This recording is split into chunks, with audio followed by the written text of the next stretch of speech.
दिल मेरा तोड़ दिया उसने, बुरा क्यों मानूं, उसको हक है वो मेरी तारीफ करे या ना करे।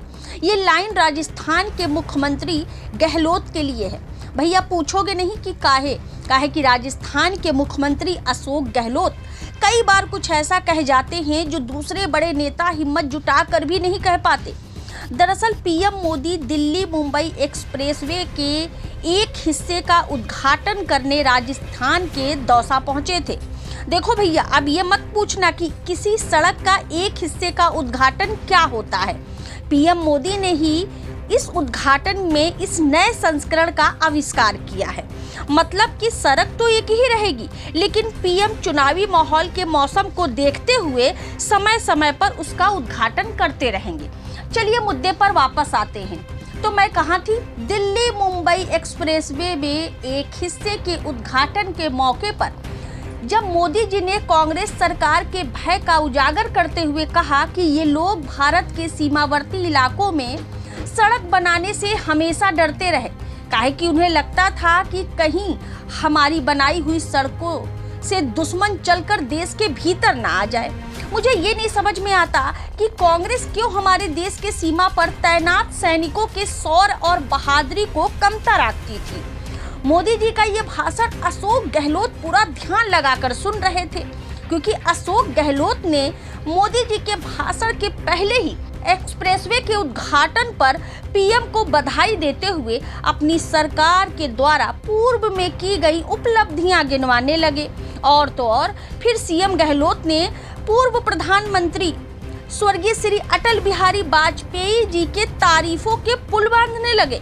उन्होंने वाजपेयी जी के कार्यकाल को याद करते हुए कहा कि भारत सरकार रोड विकास कार्य कर रही बहुत बेहतर, लेकिन ये योजना नई नहीं है। ये परियोजना वाजपेयी जी के कार्यकाल के दौरान शुरू हो गई थी। उन्होंने देश का नक्शा बदल दिया, इसमें कोई संदेह नहीं। ऐसा लग रहा था अशोक गहलोत मोदी जी के सामने उन्हीं के पार्टी के नेताओं को श्रेष्ठ बताकर उनके धैर्य की परीक्षा ले रहे हैं। पहले आप ये देखिए वीडियो, फिर चर्चा विस्तार से। उसका परिणाम है कि हम लोग राष्ट्रीय स्तर पर विकास दर में नंबर 2 पे आए हैं। जो मैं रिक्वेस्ट करना चाहूँगा कि ये जो रोड सेक्टर का काम भारत सरकार कर रही है, मैं समझता हूँ कि वाजपेयी जी के वक्त से शुरू हुई थी नेशनल हाईवेज को, उसने नक्शा बदल दिया देश का, इसमें कुछ हो रहा नहीं। और जिस प्रकार डॉक्टर मनमोहन सिंह जी ने उदारीकरण किया, उसके बाद में संभव हुआ देश में कि जो कुछ भी हो रहा है उसमें आज हम लोग गर्व के साथ कह सकते हैं कि नेशनल हाईवे बनना 4 लेन का, 6 लेन का। और गडकरी जी जिस प्रकार से इस काम में लगे हुए हैं, हम लोग इनको सुनते रहते हैं। मैं समझता हूँ कि राजस्थान में काफ़ी काम हुआ है, कि मैं धन्यवाद देना चाहूँगा। गहलोत यही नहीं रुके, फिर उन्होंने सड़क परिवहन मंत्री नितिन गडकरी की तारीफ शुरू कर दी। उन्होंने कहा कि इस क्षेत्र में काबिले तारीफ काम कर रहे हैं। इन सब की तारीफ कर उन्होंने सभी कार्यों का क्रेडिट पूर्व पीएम मनमोहन सिंह को दे दिया। गहलोत बोले, आज ये कोई भी परियोजनाएं सफल ना होती साहब, मनमोहन सिंह ने इस देश को इस क्षेत्र की ओर एक नई दिशा यदि ना दी होती। देश में तेजी से विकास का काम हो रहा है तो मनमोहन सिंह के उदारीकरण की नीतियों की वजह से ये संभव हुआ है। हालांकि तब मनमोहन सिंह की इस नीति का बहुत विरोध भी हुआ था, और विरोध करने वाले कोई दूसरे नहीं भैया, सत्तासीन ही थे। अब आप सोचो कि हमारे आदरणीय पीएम जो कैमरा पसंद और उद्घाटन प्रधान है, अशोक गहलोत के मुंह से अटल बिहारी वाजपेयी की तारीफ, नितिन गडकरी की तारीफ और तो और मनमोहन सिंह की तारीफ न तो उगलते बन रही थी और ना ही निगलते। ऐसा लग रहा था कि अशोक गहलोत कुछ और ही ठान कर आज इस मीटिंग में आए थे। कहाँ तो डबल इंजन वाले मुख्यमंत्री अपने राज्य के इन्वेस्टर्स मीट की इश्तिहारों में भी अपनी तस्वीर नहीं छपवा पाते, और कहाँ पीएम मोदी के सामने राजस्थान के सीएम गहलोत ने अपने काम काज का पूरा विवरण बता डाला भैया। उन्होंने कहा कि राजस्थान बहुत तेजी से तरक्की कर रहा।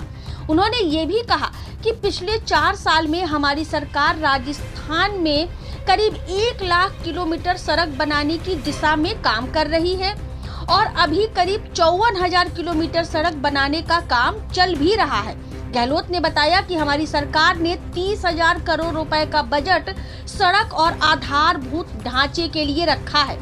यही कारण है कि भारत सरकार के सर्वे के अनुसार राजस्थान की विकास दर दूसरे स्थान पर आ गया है।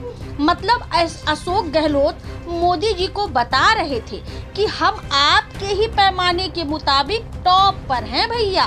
काहे कि मोदी जी ने तो अपनी श्रेष्ठता से अवगत उस दिन संसद में ही करा दिया था कि एक अकेला सब पर भारी से मतलब तो विपक्षी पार्टियों से था, लेकिन अकेला शब्द कहकर उन्होंने स्वयं को अपनी पूरी बीजेपी पार्टी के नेताओं से श्रेष्ठ रखा और उन्होंने ये साबित कर दिया कि काम तो सारा मैं ही करता हूँ भैया, आप लोग तो गिनती के लिए हैं।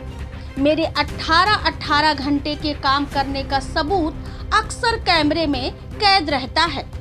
ऐसा इस वीडियो में, आज की वीडियो में बस इतना ही। लेकिन अभी तक यदि आप लोगों ने मेरा YouTube चैनल बोलती आवाज को सब्सक्राइब नहीं किया तो भैया फटाफट सब्सक्राइब कर दो।